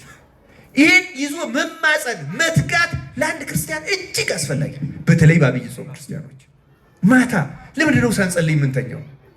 በቴሌቪዥን ናላችሁ ዝውር እንዳለ መከራ እንዳያችሁ በስራ ስትደክሙ ውላችሁ ኑሮ ሲያስጨንቃችሁ ውላችሁ ትንሽ አይምሮን ሰብስቦ ሰው እንዴት ከእግዚአብሔር ጋር ሳይነጋገር ይተኛል? ክርስቲያኖች ትጋት፣ ያለ ትጋት አንድንም ክርስቲያኖች መዳን የምንችለው በትጋት ነው። እዩ ከገብረ ጉንዳን ተማሩ፣ ጠቢብ ሁኑ፣ ትጉ። አሁን ነው ማድረግ የምንችለው ክርስቲያኖች። እንዴት በአብይ ጾም ያልተሰበሰበ አዝመራ የነፍስ አዝመራ መቼ ይሰበሰባል? ሲንገሩ ይህ እኮ በጋው ነው። አዝመራ መሰብሰቢያ አሁን ነው። የጸሎቱ ሰዓት አሁን ነው። የስግደቱ ሰዓት አሁን ነው። የምጽዋቱ ሰዓት አሁን ነው። ሌላ ጊዜ አይደረግም ማለት ነው። ይሄ ደግሞ ወፈንፋ ደሰ መድረሻው ይሄ ነው። እንግዲያ እህል የሚጠበቀው በመሰብሰቢያው አይደለም። እንደተዘራ ከመዘራቱ በፊት መሬቱ ይለሰለሳል፣ ተዘርቶ ይጠበቃል፣ ይታረማል፣ ከአራዊት ከሌላም ይጠበቃል። በፍሬው ጊዜ ይሰበሰባል። ያ የሚሰበሰበው በእያንዳንዷ ወቅት የምታስፈልገው ገበሬ ወቅቷን ጠብቆ ይዘራል። ገብረ ጉንዳን እንኳን ወቅት ጠብቃ ታደርግ። እንዴት ክርስቲያን በአብይ ጾም ይንዘላዘላል? አሁን ሰለጠነ በምንለው ዓለም አሁን የምስራቅ ኦርቶዶክሶች በአብይ ጾም ሙቪ የሚባል አያዩ፣ ድራማ ምናምን የሚባል አያዩ። እነሱ በነገራችን ላይ የወይራ ዘይት ኦሊቭ ኦይልም አይመገቡም። በዚህ ጾም ቀላል አይደለም ክርስቲያኖች። ሃይማኖት ዋዛ ትጋት ይፈልጋል። ይህን ከገብረ ጉንዳን እንድንማርና እንድንተጋ አምላካችን እግዚአብሔር ይርዳን። ስለዚህ መሰረታዊ ነገሬ ትጋታችን ምንድነው? ጾሙ ጸሎቱ ለምንድነው ካል ዋና አስሮ የያዘንን በነፍሳችን ላይ የሰለጠነ አውራውን ኃጢአት ቆርጦ መጣል። ለምሳሌ ሐሰት ወይ መለፍለፍ፣ ዝም ብሎ በማይመለከተው ማውራት፣ እንደዚህ ማለት መተቸት ያስቸገረው ሰው ደግሞ ካለ ይህንን ነቅለጥ አለልኝ እያለ እየጾመ እየሰገደ ሲም እግዚኦ አቃቤ ላፎ የሚለውን 41 ጊዜ አቤቱ ላፌ ጠባቂ ሹምለት፣ ላፌ ጠባቂ ሹምለት፣ ላፌ ጠባቂ ሹምለት የሚለውን 41 ጊዜ እየሰገደ መለፍለፍ። ሰው ሲያገኝ ማውራት የማያስችለው ከሆነ ከሰው ጋር ግንኙነቱ መቀነስ፣ ስራዬ ብሎ ሆነ ብሎ ይቅርታ እየጠየቀ እንደዛ ካልተደረገ አይዳንም። ክርስቲያኖች ድነት በምድር ላይ ነው፣ ገነትንም እዚሁ ነው፣ ሲኦልንም እዚሁ ነው የምንቀምሰው። ክርስቲያኖች አምላካችን እግዚአብሔር እንድንተጋና እንደው በእውነቱ የእሱን ቸርነት አግኝተን ከኃጢአት ማሰሪያ ለመፈታት ያብቃል። ሶሎሞን መጽሐፈ ምሳሌ ምዕራፍ 12 ቁጥር 27 ላይ ለሰው የከበረ ሀብት ትጋት ነው ይላል። እስቲ ተናገሩ። ለሰው የከበረ ሀብት ትጋት ነው። በቃ ሀብት ማለት ትጋት ነው። ክርስቲያኖች እውነት ለመናገር በምድራዊም ሀብት የተጋ ሰው ያገኛል፣ የሰራ ሰው ያገኛል። ማደጉ አይቀርም፣ መለወጡ አይቀርም። ትጋት ያለው ሰው ከኃጢአት ማሰሪያ መፈታቱ የማይቀር ነገር ነው። ትጋት ያለው ሰው ቅዱሳት መጻሕፍትን የሚሰማ እያነበበ ማታ አሁን ብናነብ ትንሽ በተለይ ማታ የሚመከረው ወንጌል ነው። ወንጌልን በተለይ ከማቴዎስ 5 ጀምሮ ያሉትን ብታነቧቸው እነዚህ መሰረታዊ ሕጎች እንደዚህ የሚሉት ይህን እኮ እኔ አልፈጸምኩትም ጌታዊ ይቅር በለኝ፣ ይህንንም ተላልፌዋለሁ ይቅር በለኝ የሚል ሰው ትልቅ ንስሐ ነው የሚፈጽም። እንደዚያ ብሎ ጸለየው ቢተኛ ተጸጽቶ ቢተኛ ሌሊቱም ሰላም ይሆንለት፣ ክፉዎች መናፍስትንም ያባራቸዋል፣ ድል ይነሳቸዋል። እንደዚህ ተግተን ተዋግተን ድል ለመንሳት አምላካችን እግዚአብሔር ይርዳን። ሌሎቹን አሳጥሬ እናገራለሁ። ጌታ እንግዲህ በነገው በደብረ ዘይቱ ትሰሙታላችሁ። ማንም የማይሰራባት ሰዓት ትመጣለች ይላል አይደለም? መትጋት ፈልገን መትጋት የማንችልበት ጊዜ ይመጣል። ክርስቲያኖች አሁን ጤና ሳለ፣ አሁን ጉልበት ሳለ፣ አሁን ሁሉ ነገር ሳለ ድካም ያለበት ሽማግሌ የሆነ በሽታ ያለበት ለራሱ የሚበቃ ትጋት መትጋት ይችላል። ምንም ይህን እናደርግ አምላካችን እግዚአብሔር ይርዳን። ሁለተኛዎቹ ጥቃቅን ፍጥረታት ውስጥ የተዘረዘሩት ሽኮኮዎች ናቸው። ሽኮኮዎች ያልበረቱ ናቸው ይላል። ያልበረቱ ህዝቦች ናቸው። እኛም ደግሞ እንደምታውቁት ክርስቲያኖች በጾም አልበረታንም፣ በጾም አልበረታን፣ ያልበረታን ነን አይደለንም? ብርቱዎች ነን ወይስ ደካሞች ነን? ደካሞች ነን። ያልበረቱ ሰዎች ነን። ይሄ የታወቀ ነገር ነው። ግን ምን አለ? ሽኮኮዎች ያልበረቱ ህዝቦች ናቸው አለና መኖሪያቸውን ግን በቋጥኝ አለት ውስጥ ያደርጋሉ አለ። ሽኮኮ በጣም ትንሽ ናት። ማንኛውም ቀበሮው፣ ተኩላው፣ አንበሳው ብቻ አይደለም፣ ይሄ ትንንሹ ሁሉ መጥቶ ይዞ ሊበላት ይችላል። ግን ቋጥኝ አለት ውስጥ ከገባች በኋላ ቋጥኝ አለቱን ሰብሮ ሊደፍራት የሚችል አለ? የለም። ስለዚህ እኛ ደካሞች መሆናችን በእውነቱ ጠላታችንን ላለማሸነፍ ምክንያት አይሆንም። እኛም ደግሞ እንዲዚህ የምንጠጋበት አለት አለ። ያ አለት ማን ነው? ቅዱስ ጳውሎስ አንደኛ ቆሮንቶስ ምዕራፍ 10 ቁጥር 4 ላይ ሁሉም ይከተላቸው ከነበረው ከዚህ አለት ጠጥተዋል፣ ያም አለት ክርስቶስ ነበረ ይላል። ያም አለት ማን ነበረ? ስለዚህ ተመልከቱ፣ መፍቀሬ ጥበብ ሰሎሞን የሚለን እኛ ሰዎች ደካሞች ነን፣ ያልበረታንን። ግን ክርስቶስ ውስጥ የምንደበቅ ከሆነ በእውነቱ በተኩላም በቀበሮም በአንበሳም በሌላም የተመሰለ አውሬው ዲያብሎስ ይፈልግ ያህል ቢያጋሳ ነፍሳችን ጨርሶ ወስዶ ሊያጠፋት አይችልም። ሮጠን ማን ጋር መጠጋት አለብን? ክርስቶስ ጋር። የነፍሳችን አማናዊ ሊቀ ካህናት፣ የነፍሳችን መስዋዕት፣ እውነተኛ መዳኛ ጋር አለታችን ክርስቶስ ነው። አለት ስልጣነ ክህነትም ነው። ክርስቲያኖች ስልጣነ ክህነት አለት ነው፣ የማይደፈር አለት ነው። ክርስቲያኖች ጴጥሮስን ጌታ ምንድን ነው? አንተ አለት ነህ፣ በዚች አለት ላይ ቤተክርስቲያንን ምን አደርጋታለሁ? ሰራታለሁ፣ የሲኦል ደጆችም አይችሏትም። አሁን ለካህን ትልቁንም ትንሹንም እንደው መናገር በሚያስፈልግ ጊዜ መናገር የሚያስፈልገው ለምንድን ነው? ሰይጣን እንዳይከሰን ምክንያት ካህን ፈቅዶለታል ይላል ጠባቂ መልአኩ። ይሄ ማለት ኃጢአትን ካህን ይፈቅዳል ማለት አይደለም። እንደው አሁን ጾም ጠዋት መብላት ያለበት ሰው ቢኖር በበሽታ ምክንያት ተፈቅዶለታል፣ በቀኖ ነው። ግን ጽነት ካለበት ይናገረው። ሌላ በጣም የሚያስቸግረን ማድረግ የነበረብን ግን ለምሳሌ አንዳንድ ሰው ሰውነቱም ደህና ሆኖ ጾም የማይችል ሰው አለን አይደለም? እንደዚህ አይነት ሰዎች እርግጥ ጾምን የሚሻለው መልመድ ነው። ምክንያቱም ያለ ጾም የመዳን ተስፋም የለም እውነት ለመናገር። ምክንያቱም መሰረታዊ ኃጢአቶችን ለመንቀል እንደ ጾም ያለ መድኃኒት ስለሌለ፣ ጾም አባቶች እንደሚሉት የዛገ ብረትን ዝገቱን ለማስለቀቅ አንጥረኞች ብረቱን ምን ውስጥ ነው የሚጨምሩት? እሳት ውስጥ ጨምሩታል አይደለም? እሳቱ ማለት ጾም ነው። በነገራችን ላይ በእኛ ውስጥ አሁን ቅድም ያልኳችሁ የተጣበቁ ኃጢአቶች ለማስለቀቅ ጾም መሰረታዊ ነገር ነው። ልክ ነፍስ የጋለ ብረት ከዚያ በኋላ በመዶሻ ነካ ሲያደርጉት እርግፍ እያለ ዝገቱ እንደሚወድቀው ካህን ያን ጸሎተ ንስሐን ሲደግምልን ይቅር በለን ሲል ኃጢአት እርግፍ እያለ ነው የሚወድቀው። መጾም በጣም መድኃኒት ነው እና ለጥቂት ጊዜ ልንብረከረክ እንችላለን። ግን ጥሩ ለካህን ከተናገርክ ደግሞ ይመራሃል ካህን። ልክ ሐኪም ቀስ እያለ ያለማመደ እንደሚያድነው ካህንም እንደዚያ ነው የሚያደርገው። እስከ 4 ሰዓት ፈቅጄልሃለሁ፣ ግን 4 ሰዓት ላይ አንዲት ኩርማን እንጀራ ብቻ ብላ። 4 ሰዓት ሲፈቀድልህ ደግሞ አንድ እንጀራ መብላት የለብህም። ደግሞ ቆይቶ መብላት ይቻላል። እውነቴን ነው። በዚያ ሰዓት ተፈቅዶልሃል ማለት ሆድ እስኪሞላ መብላት አለብህ ማለት አይደለም። አቃተው ነፍሱን ሰውነቱን ለማስታገስ ያህል ብቻ ይብላ፣ ይፈቀድለታል። ከዚያ በኋላ ደግሞ ከዚያች እየቀነሰ ያችን ሰዓት ያስተዋዋል ካህኑ።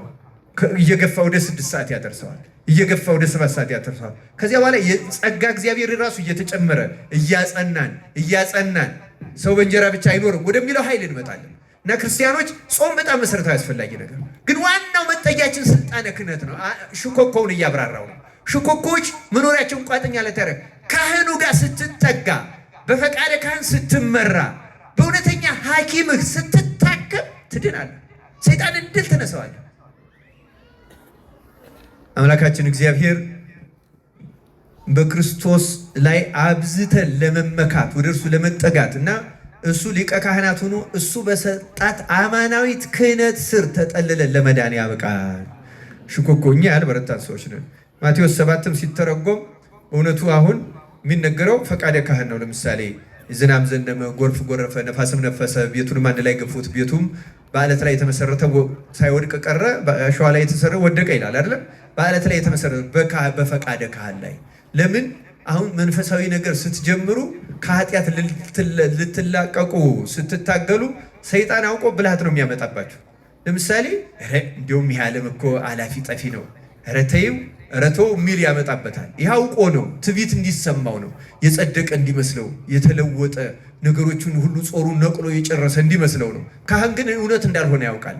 በመጽሐፍት ያውቀዋል። ካህን በመጽሐፍት ያውቀዋል፣ በመጽሐፍትም ያውቀዋል። በእውነተኛ ካህን ተጋዳይም ከሆነ በሕይወቱም ያውቀዋል። ስለዚህ ተው ይለዋል። ደግሞ በኋላ ይመጣና ደግሞ አግባ ይለዋል። ደግሞ ይህን ወጣቱንም ከዚያ በማግባት ስም ያችንም ይችንም ያንንም ይህንንም እያሳየ ወደ ምንዝር ይወስደዋል። ደግሞ ተው ተረጋጋ ይለዋል። ከጾር አላቆ ነው የሚያጋባው ሲያጋባ እንኳ። ምክንያቱም ጾር በጋብቻም አይለቅም። አሁን እንደዚህ ያለው ጾር ተጋብቶም አይለቅም። ፈቃደ ካህን ስልጣነ ካህን ግን ሰይጣንን መትሮ ለመጣል ልክ ያቺ አለት ውስጥ ስትገባ አውሬው ተጸጽቶ እንደሚሄደው አቷት ምንም ሳያደርግ እንደሚሄደው ሰይጣን ምንም ሳያገኝ እንዲሄድ የሚያደርገው ስልጣነ ክህነት ነው። እንደዚህ ስናነሳ ደግሞ እንደወራ አንዳንድ ካህናት እንደዚህ ያሉ እንደዚህ የሚያስቸግሩን የምትሉ ሰዎች አላችሁ። ሁልጊዜም ቢሆን ስልጣነ ክህነትንና ካህኑን መለያየት በጣም አስፈላጊ ነው። ቅዱስ ዮሐንስ አፈወርቅ እንዲህ ይላል፣ ይህን በተመለከተ ሲናገር ይህን ራሱን ችሎ መማር አስፈላጊ ነው። እግዚአብሔር ይላል ኢየሱስ ክርስቶስ ሁሉም ካህናት የክርስቶስ አይደሉም፣ በሁሉም ካህናት ግን ይሰራል ይላል። ሁሉም ካህናት የክርስቶስ አይደሉም ማለት ክህነታቸውን አልጠብቅ ብለው ንብረትነታቸው የሰይጣን የሆኑ ይኖራሉ። በስልጣኑ ግን ይሰራል ክርስቶስ። በስልጣኑ ምን ያደርጋል? መልሱልኝ። ይሰራል። ክርስቲያኖች ራሱ ጾር ሲሆን ደግሞ ይተዋል። ይዛ ጊዜ ይተዋል፣ ወደሚበልጠውም ይኬዳል። እንዳስፈላጊነቱም ስርዓት ባለው መንገድም እሱ ራሱ እንዲድንም ይከሰሳል። የሚከሰሰው እንዲዋረድ፣ እንዲጠላ፣ እንዲሰደብ አይደለም፣ እንዲድንም ጭምር ነው። በሊቀ ጳጳስ ይከሰሳል፣ ቀኖና ይሰጠዋል፣ ይዳኛል። ካልሆነ ስልጣኑ ይቀማል። ያ ስርዓት አለው፣ መንገድ አለው። ስለዚህ አይደል ግን ይህን ምክንያት አድርጎ ሰይጣን ከስልጣነ ክህነት አይከልክላችሁ ክርስቲያኖች። በደካማና በሰነፍ ግብሩን ባላወቀ በዚያ ምክንያት። ስለዚህ ሽኮኮዎች የዚህ ምሳሌዎች ናቸው። እኛም በማንኛውም ጊዜ የክርስቶስ ለምሳሌ በክርስቶስ መጠለል ምን ማለት ነው? ክርስቲያኖች ለምሳሌ መኝታችሁ ላይ ተኝታችሁ ያለ የኃጢአት ስሜት ቢመጣባችሁ ምን አይነት የኃጢአት ስሜት? ለምሳሌ የቂም፣ የበቀል፣ የማብሰልሰል እንደዚህ ያረገች እንደዚህ ያረገኝ እንደዚህ ሲኖር አማትባችሁ ጌታ ኢየሱስ ክርስቶስ ሆይ እኔን ይቅር በል እያላችሁ ስሙን ክርስቶስ የሚለውን ከጠራችሁ ደጋግማችሁ ሲቻል 41 ጊዜ ካልተቻለ 12 ጊዜ ካልተቻለ 3 ጊዜ ብትጠሩት ተሎ ይጠፋል። ይገርማችኋል። መጥራት የክርስቶስን ስም መጥራት ትልቅ መጠጊያ ነው። ክርስቲያኖች ስራ ቦታ ሆናችሁ ትራንስፖርት ላይ ሆናችሁ ሊሆን ይችላል። በማንኛውም ጊዜ የሚመጣባችሁን ፈተና በልባችሁ ውስጥ የክርስቶስ ስም መጥራት እግዚኦ መሐረነ ክርስቶስ የለመድነው ነገር ነው። ግን በግል አድርጋችሁ እዚህ መጽሐፍ ላይ እንዳለው ቀራጩ እንዳለው ጌታ ኢየሱስ ክርስቶስ እኔን ኃጢአተኛውን ይቅር በለኝ እንዳለ ደረቱን እየደቃ ይችን የሚል ሰው የክርስቶስ ስም ትምክህት አለት ሆኖት በህሊናው እየተጉላላ ካስቸግረው በሽታ ይፈወሳል። የዝሙት ስሜት ሲመጣል፣ ሌላም የስርቆት ሊሆን ይችላል። እነዚህ የክርስቶስን ስም አምባ፣ መጠጊያ፣ መጠለያ እናደርገው። ክርስቲያኖች ውጊያ ማለት ይሄ ነው። እንዲህ ስናደርግ ፈተናችንን እያቀለል ነው፣ ድል እየነሳን ከዚያ በኋላ መቼስ አንዳንድ አቅም የሌለው ሰው አንድ ነገር ሲሆን ወንድሙን ወይ አባቱን እንደሚጠራው ማለት ነው አይደለም? እኛ በማንኛውም ጊዜ የምንጠራው ማን ነው? ንገሩኝ። ማን ነው የሚመካ? ቢኖር በማን ይመካ? የክርስቶስን የእግዚአብሔርን ስም መጥራት። የእግዚአብሔርን ስም መጥራት አለት ነው፣ አምባ ነው። ለዚህ ነው ዳዊት አምባዬ አለቴ የሚለው። እግዚአብሔር ለዚያ ነው ማሸነፊያው ነው፣ አይደፈርም። ሶስተኛዎቹ አንበጣዎች ናቸው። አንበጣዎች ንጉሥ የላቸው፣ ሁሉም ግን በመልካም ስርዓት ይጓዛሉ ይላል። ሁሉም ምን ያደርጋሉ? እኛም ክርስቲያኖች የሚያስፈልገን ይህን ስርዓት ነው። በእውነት በኢትዮጵያ ቤተክርስቲያን በተለይ በከተማ ባሉት አብያተ መቃድስ በአሁኑ ዘመን ስርዓት ጠፍቷል። በእውነቱ ተበላሽቷል። ቤተ መቅደስ አሁን በቀን ጊዜ ተገኝቶ መጸለይም አይቻልም። ቤተክርስቲያን የሚመጣ ሰው ቢኖር የራሱን የሚችለውን ካደረገ በኋላ አንዱ ቦታ ቁጭ ብሎ ስልክ ማውራት ነው። የሚያስቅ ከሆነ ይስቃል፣ የሚያናድድ ከሆነ ይጮሃል፣ ይበሳጫል፣ እንደገጠመው ነገር ይናገራል። ቤተክርስቲያን የጸሎት ቤት ናት። ክርስቲያኖች የወሬ ቤት አይደለችም። ከዚህ ጀምሮ እናስተካክለው። እኛ ብንስተካከል እግዚአብሔር ገጸ ምሕረቱን ይመልስልናል። ክርስቲያኖች ምናየው መቅሰፍት በሀገራችን የአብያተ ክርስቲያናት መቃጠል፣ የክርስቲያኖች መታረድ አያሳዝናችሁም? በየዕለቱ ያለው ይህ እኮ ያለ ጥርጥር የኃጢአታችን ውጤት ነው። ክርስቲያኖች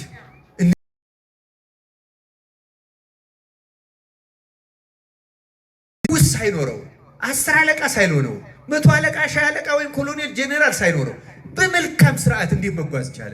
ሰውን ያህል ፍጥረት የመላእክት ወንድም ሆኖ ተፈጥሮ መጻሕፍት ተጽፈውለት፣ ነቢያት አስተምረውት፣ ሐዋርያት አስተምረውት፣ ሊቃውንት ተርጉመውለት፣ ቅዱሳን ስራ ሰርተውለት፣ በየዘመኑ ያሉ ካህናት መምህራን እየነገሩት ሰው እንዴት ከስርዓት ይወጣል? በእውነቱ አሁን በቤተ መቅደስም ብዙ የምናጓድለው አለ።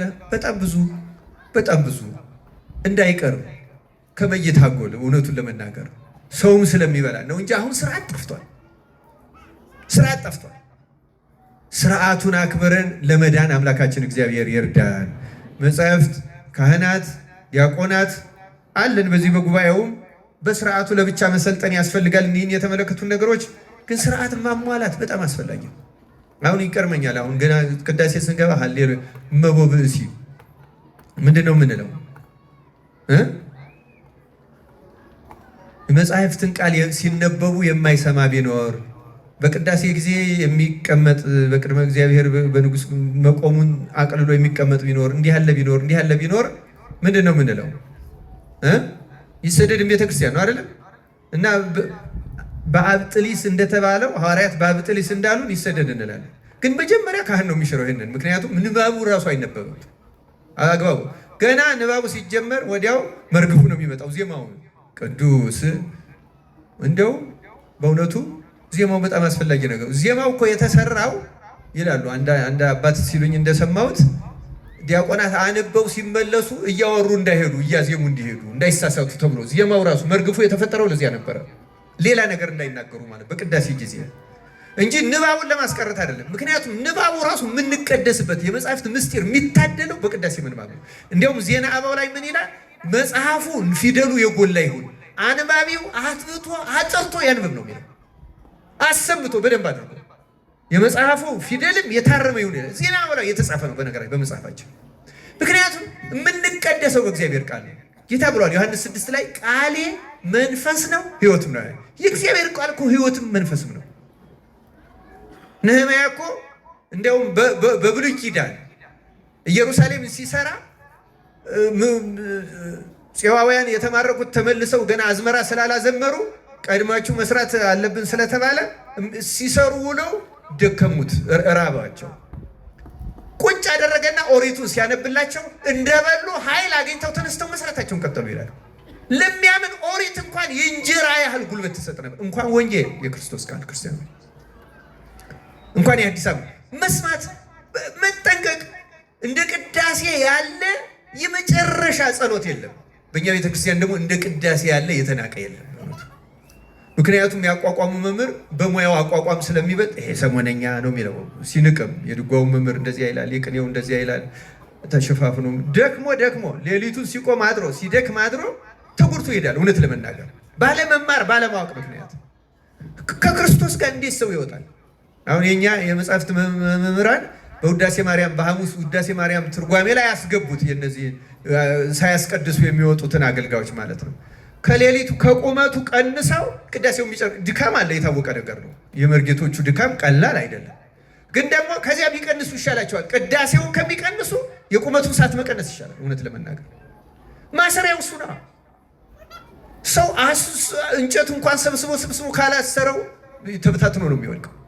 እና ቅዳሴው መሰረታዊ የመጨረሻ ከቅዳሴ በኋላ አሁን አውደ ምሕረት መተን እናስተምራለን። በነገራችን ላይ አሁን ያ በስራ ክልክል ነው። ግን አሁን የሚደረገው ለምንድን ነው?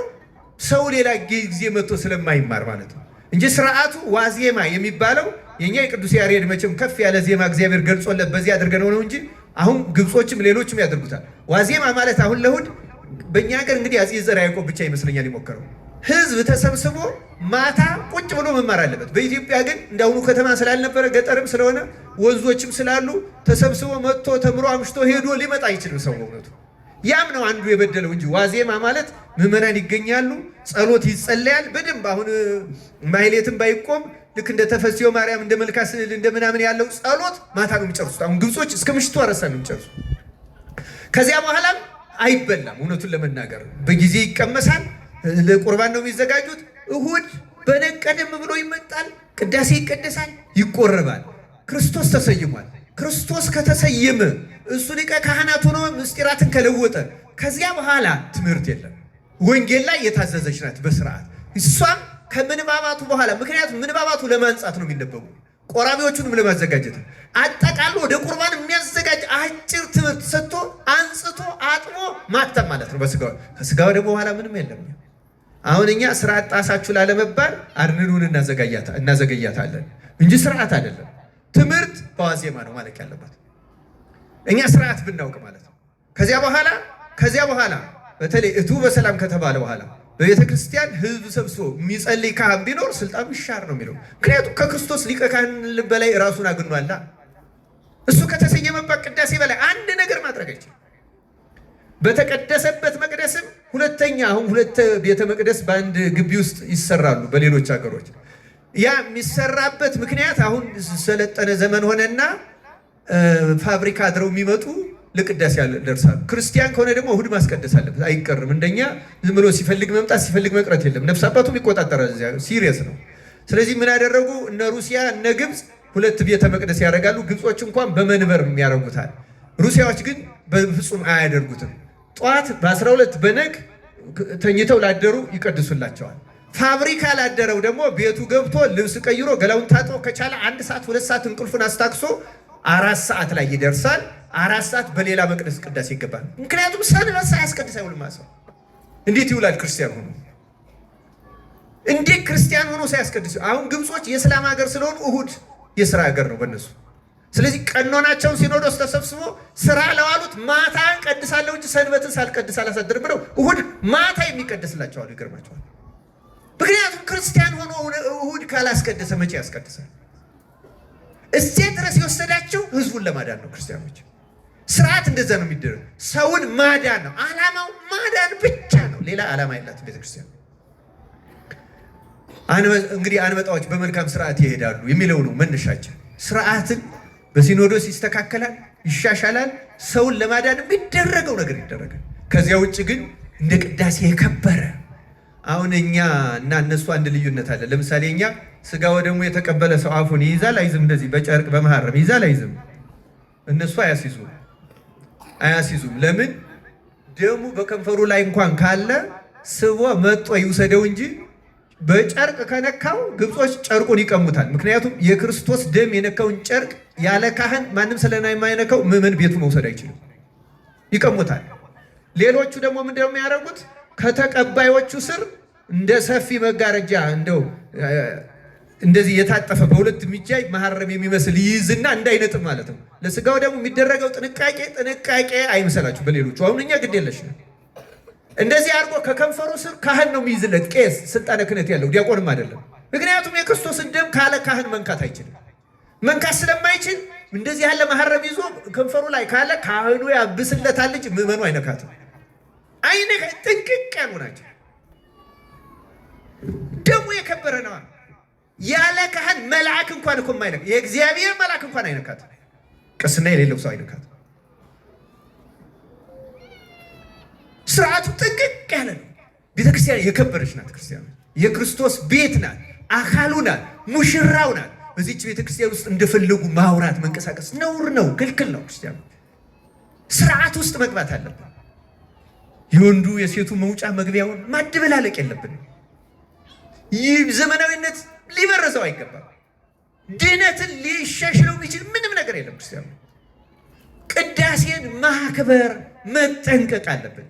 ካህናት ለአመችነቱ ብለው ሌሊት መግባት የለባቸው። እውነት ለመናገር ይህም ስርዓት የጣሰ ነው። ቆራቢ ከበዛ በሁለት በሶስት መንበር መቀደስ፣ 6-7 ካህን ማሰለፍ፣ ካልሆነም ደግሞ ወየው ቆርቦ እንድነው ቆመንስ ብንውል ምነው ቆመን በዋል ቆራቢው በዝቶ ያደለው እንደ ዜና ማርቆስ ፀሐይ አቁሞ ያቆርብ ነበር። በእውነቱ ፀሐይን ኢያሱ በገባው እንደ ዜና ማርቆስ ገርለኛው እንደዚህ ሞረት ሸዋ ፀሐይን ገዝተው አቆርበዋል። አልበቃ ብሏቸው መሽቶ ፀሐይ እስኪጠልቅ። ክርስቲያኖች በዚህ ምክንያት መዋከብ የለብንም። ከቅዳሴ የሚበልጥ ሌላውን ግን ማሳጠርና ማስተካከል ይቻላል። እርጌቶቹ መመካከር፣ በዚህ ሰዓት እንቁመው፣ ይህንን በለው። ምክንያቱም ዋናው እግዚአብሔር ብዛቱን አይደለም የሚሰማው፣ ጥራቱን ነው፣ ንጽህናውን ነው የሚሰማው። እውነቱን ለመናገር አስተካክሎ ማድረግ ይቻላል። በእውነቱ ቅዳሴው ላይ ግን ድርድር መኖር የለበትም። እሱ ነው የሚሰየምበት።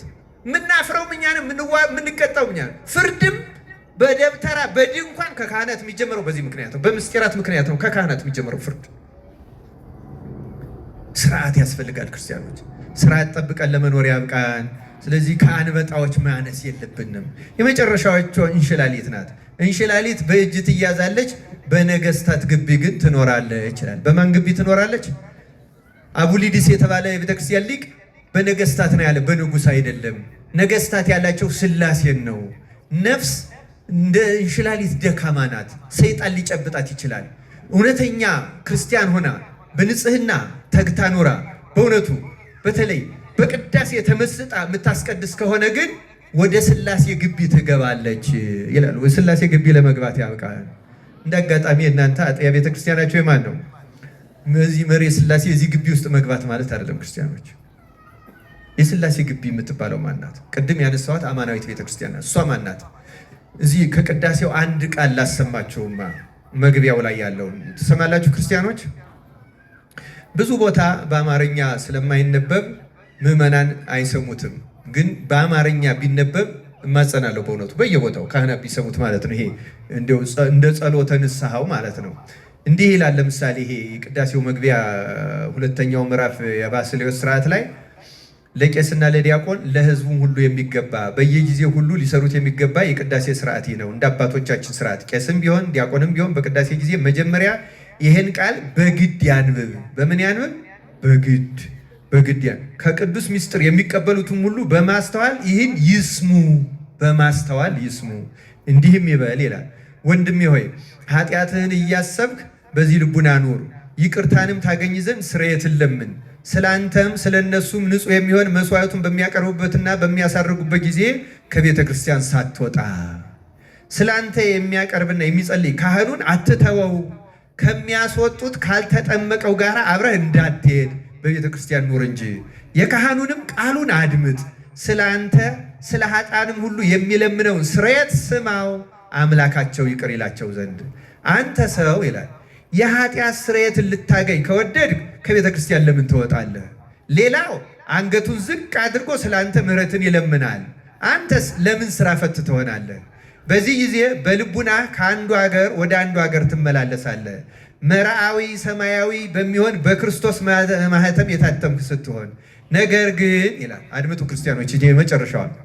ነገር ግን ቤተ ክርስቲያን ወደ ውጭ ታወጣሃለች፣ ለዘላለሙ ወደ እርሷ እንዳትገባ ደጆቿን ትዘጋባሃለች፣ ባዕድ በመካከሏ አይገኝምና ይላል። በዚህ ከመቀጣት አምላካችን እግዚአብሔር ያደነ። ቤተ ክርስቲያን ያልኳችሁ ቅድም ያልኳችሁ ሥላሴ ያሉ ክርስቶስ ሊቀ ካህናት ሆኖ ይሰየማል። እመቤታችን አለች፣ ጻድቃን፣ ሰማዕታት፣ ነቢያት፣ ሐዋርያት፣ ቅዱሳን መላእክት አሉ። መላእክትንም ሰራዊተ መላእክቱ ለመድኃኔዓለም ይቀውሙ ቅድሜው እንላለን አይደለም? ከበውታል አሉ። ከዚያ እዚህች ህብረት ውስጥ በንስሐ ልቡናቸውን ስብር ያደረጉ ከዚህ ከአስቀዳሾቹ መካከል እውነተኛ ተነሳሃያን ኃጥአንን መንፈስ ቅዱስ ይጨምራቸዋል። ስማችሁን ያዙ። ተነሳሃያን ኃጥአን በሉ እስቲ ተናገሩ። ኃጢአተኞች ሁለት አይነት ነን። ንስሐ የሚገባና ንስሐ የማይገባ። ንስሐ የሚገባ ማለት በካህኑ ጋር በየሆነ ጊዜ እየሄደ የሚናገር ማለት ብቻ አይደለም። ዘወትር ኃጢአተኛ ነኝ ብሎ በእግዚአብሔር ፊት በኃጢአተኝነት ታምኖ የሚኖር ማለት ነው። በሊቃውንት አነጋገር ተአምኖ ኃጣው ይባላል። ኃጢአተኛ ነኝ ብቻ ብሎ የሚያምን እኔ በእግዚአብሔር ፊት ፍጹም ኃጢአተኛ ነኝ ብሎ ይሄ ታምኖ ኃጣ ያለው ተነሳሂ ኃጥእ ይባላል። ይህንን መንፈስ ቅዱስ ይደርበዋል። ሌላው ቀርቶ ቅዳሴው አንዳንዶቹን ቃላት ብትሰሟቸው አንድ ሰው እኔ እሰግዳለሁ፣ እጾማለሁ፣ እጸልያለሁ፣ እንዲህ አደርጋለሁ፣ እተጋለሁ፣ ደህና ነኝ፣ ብቁ ነኝ ብሎ እንዳያስብ የሚከለክል ነው ቅዳሴው።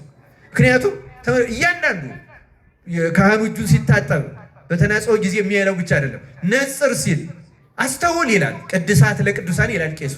የተቀደሰው ስጋና ደም ነፍሱ ለተቀደሰች ብቻ ይላል። የዚያ ጊዜ እኛ ምን እንላለን? በእግዚአብሔር ፊትማ ማንም ቅዱስ የለም፣ አሐዱ አብ ቅዱስ፣ አሐዱ ወልድ ቅዱስ፣ አሐዱ ውእቱ መንፈስ ቅዱስ ነው የምንለው። በሥላሴ ፊት ማንም ቅዱስ ለስጋው ደግሞ የሚበቃ የለም ብለን ኃጢአታችን እናምናለን። ይህን ስናምን ካህኑ እግዚአብሔር ምስለ ኩልክሙ የእግዚአብሔር መንፈስ ከእናንተ ጋር ይሁን ይልና ወዲያው 41 ጊዜ እግዚኦ መሐረነ ክርስቶስ ይባላል። ልክ 41 ጊዜ እግዚኦ ከተባለ በኋላ እንደገና ካህኑ ዲያቆኑ እለ ውስተ ንስሐ ሀሎክሙ አትቱ ርእሰክሙ በንስሐ ውስጥ ያላችሁ ራሳችሁ ምን አድርጉ ይላል። ዝቅ ዝቅ። አሁን ካህኑ ወደ ህዝቡ ይዞርና አቤቱ ጌታ ሆይ በንስሐ ውስጥ ያሉትን ቀደመ በደላቸውን ይቅር ብለህ ወደ ንስሐቸው ተመልከት፣ ኃጢአታቸውን አስተስርይላቸው እና እንዲህ እያለ ወደ ቅድስት ቤተክርስቲያን ጨምራቸው አንድ አድርጋቸው ይላል። ወደ ቅድስት ቤተክርስቲያን ምን አድርጋቸው? አያችሁ፣ ተነሳሃያን ኃጥአንን በዚያ ቅጽበት መንፈስ ቅዱስ ወደዚያ ህብረት ወደ ሥላሴ ግቢ መግባት የተባለው ይሄ ነው። ወደዚያ አስቀዳሽም ቀዳሽም እዚህ ውስጥ ላይ ገባ ይችላል። እንደሚገባው ልቡ ካልተስተካከለ እንደሚገባው ኃጢአተኛነቱን እያመነ የማይለምን የማያማልድ የማይማጽን ከሆነ መንፈስ ቅዱስ በውጭ ያስቀረዋል። እንዲያውም እዚህ ላይ እንደሰማችሁት ቤተ ክርስቲያን ደጇን ለዘላለም ወደ እርሷ እንዳትገባ ደጇን ትዘጋባለች ይላል። አሁን ደጁ የተዘጋበት ማለት ምን ማለት ነው? ሊቀድስ ሊያስቀድስ ይችላል፣ ግን ምንም ይቀልበታል። እንዲያውም ልማድ ብቻ ይሆንበታል። አይፈራ፣ ልቡ አይደነግጥ፣ እግዚአብሔር ያለ አይመስለው ምንም። አሁን መቅደሱን ሁሉ መነጋገሪያ እንዳደረግ ነው ማለት ነው። ይህ መደንደን ይባላል። ይህ ቤተክርስቲያን ስትዘጋብን፣ ልቡናችን ሲዘጋ አውጥታ ስትጥለን፣ መንፈስ ቅዱስ አልቀበለን ሲል ምንም ቀልድ ነው ለኛ። እግዚአብሔር እንደዚህ ከመሆን በቸርነቱ ይጠብቀን። ይኸው እንሽላሊት በነገስታት ግቢት ነው። ሰው ትህትና ካለው እንደ እንሽላሊት ደካማ እንኳ ቢሆን ሥላሴ ወደ ግቢያቸው ያስገቡታል። ወደዚህ የቅዱሳን ህብረት ይደምሩታል። የደነደነ በልማድ የሚወጣ የሚገባ አውቀዋለሁ ምናምን የሚታበየውን ደግሞ ቤተክርስቲያን ደጇን ትዘጋበታለች፣ ምንም ከምስጢር። ስለዚህ አፍያዥ፣ ቀልደኛ፣ ቧልተኛ ሆኖ ይቀራል። ዝም ብሎ በሚቀልደው ይቀልዳል፣ በማይሳቀው ይስቃል። ያወቀ የጠነቀቀ ነው የሚመስለው። ይሄ ግን መንፈስ ቅዱስ የዘጋበት ነው። እንደዚህ ከመሆን አምላካችን እግዚአብሔር ይጠብቀን። የተወደዳቸው የእግዚአብሔር ቤተሰቦች ከነዚህ ጥቃቅን ፍጥረታት ተማሩ ነው የሚለን እግዚአብሔር ቃል። ከነዚህ ተምረን እንደሚገባን በገብረ ጉንዳኗ እንደምትተጋው በጾም ወቅት ተግተን ቃል እግዚአብሔርን ሰምተን ነፍሳችንን አስመክረን ከእግዚአብሔር ጋር ለመታረቅ ያብቃን። ይህን የከንቱነት አሁን ይሄ ስላቆ ምናምኑ ከንቱነት ይባላል። በብዛት የምናውቀው እኛ ከንቱ ውዳሴን ነው። ቅድም ከዘረዘርኳቸው ዋና ኃጢአቶች አንዱ ከንቱነት ነው። ከንቱነት የመለፍለፍ፣ የመሳቅ፣ የሚያፌዝ ይሄ ከንቱነት ይባላል። ልክ እንደ ዝሙት እኩል የሚያረክስ ኃጢአት ነው። ክርስቲያኖች የፌዘኝነት በአሁኑ ጊዜ በእኛ እንዲያውም አሁንማ ፌዘኛን ፈሊጠኛ ሁሉ የሚል ስም ሰጥተውታል። በግዕዝ ፈለጠ ማለት ለየ ማለት ነው። ፈሊጥ ማለት ጽድቅና ኃጢአት ክፉና በጎ ለመለየት መንፈስ ቅዱስ ጸጋ የሰጠው ሰው ነው እንጂ ፈሊጥ ላይ ደርሷል የሚባለው ማንም ሰው አነጋገር ስላራቀቀ ፈሊጠኛ ይባላል። እሱ አፍያሽ ነው የሚባለው። በጣም ትልቅ ጸጋ ነው። ለፈሊጥ የበቃ ይላል መጽሐፍ ቅዱስ። ለፈሊጥ የበቃ ማለት ለጸጋ መንፈስ ቅዱስ የበቃ ብቻ ነው። ፈሊጥ ማለት እኮ ርኩስ መንፈስና ቅዱስ መንፈስን ይለያል። ለስጋው ደግሞ የበቃውንና ያልበቃውን ይለያል። ፈለጠ እኮ ለየ ነው፣ ለመለየት የበቃ የሚደረገውን እና ይደረገውን ለማወቅ ለመለየት የበቃ እንጂ በውር ድንብሱ የሚሄድና ዝም ብሎ ነገር እያራቀቀ ሰው ሲያስቅ የሚውል ፈሊጠኛ አይደለም። እሱ ከንቱነት ከሚባለው ከስምንቱ ዋና ዋና ኃጢአቶች አንዱ የሰለጠነበት በዚያ መንፈስ የታሰረ ነው። መላካችን እግዚአብሔር ከእንደዚህ ያለው ደዌ ይፈውሰን፣ ይቆየን። ወስብሐት ለእግዚአብሔር።